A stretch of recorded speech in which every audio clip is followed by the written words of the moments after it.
Yes. You're not seeing things. You're not seeing things. You're the boss, James Cummings. How are you, mate? Very good. How are you? Mate, first of all, how's change of life for the whole family, yourself? How's Godolphin? Oh, it's been a really good. It's been a really good move so far. You know, I've been enjoying it. Getting a lot of satisfaction out of training the big team, and getting a lot of good help from really good horsemen. And most of all, I feel like I'm learning a lot. So I can't complain, and have thoroughly enjoyed the beginning. It's a big team of horses, but it's a big team of people.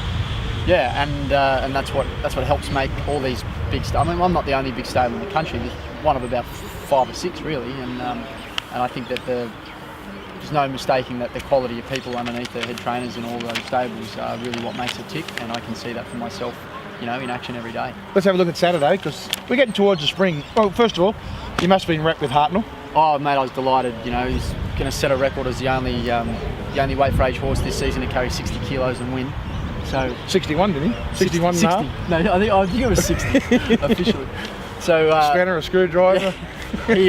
He was bold and strong in the finish, and good to see a horse, you know, of his calibre back in that sort of form. You know, it's my job now to just sort of keep him hovering there, and hopefully, you know, there's a few more good wins left in him. The Cups? It will certainly be a matter of nominating, and we'll see how it unfolds. Take Winks on again or not? I'd rather not. But it didn't take more than a few minutes for the press room to turn to me on Saturday at Randwick to remind me that Saturday week ago that I probably would have beaten her if I had been in Sydney. Let's have a look at Saturday. The first at Randwick, you kick off with Beau Geste. Or is it Bougest? It's Bougest. Bougest. It means a nice gesture. It would be a very nice thing if he could kick off his campaign with a win. He's a lovely looking colt, and he's got good potential. We're looking forward to seeing him kick off. Elise, that's the one I want to talk about. Runs in the Furious Stakes. Nice type. Yeah, she is. She's still been coming to hand, and even though she was an impressive winner first up in a good form race, and she fought on really strongly and was only narrowly outgunned in the finish behind Formality second up. I think that, and our general feeling is that she has had improvement. So I think we're getting there. She a better chaser? And she may be a better chaser. So from a soft draw, she can take full advantage of that. And she's going to need to improve is the bottom line, because, you know, she's meeting them at set weights now and there are no prisoners. A lot of people don't realise you sent Hartnell to Melbourne because you had allergic in Sydney to take on Winks. Yes, we'll look for allergic a little later on when he's back to handicaps, but he'll be doing his best here against the weight for age horses. And what do you got? Farrellitos in the last. Yeah, he returns. He's an interesting horse. He's got some good form at the end of his last preparation. It was a while ago now, but he's coming out of a really strong trial. His second trial at Randwick was a beauty, and I'd like to see him kick off with a good return. Now you've got 5 runners at Caulfield. Where are you going to be, Sydney or? I'll be in Sydney, and David Charles and Jason Walsh will be representing Godolphin in Melbourne. We've got some nice chances down there. I'm getting there. Do you want me to start? Bazille.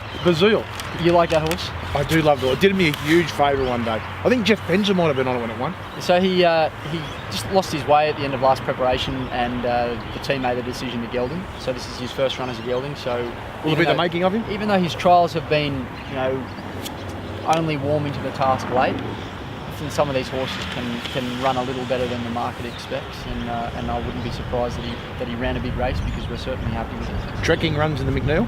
He brings great form through Minari from Sydney.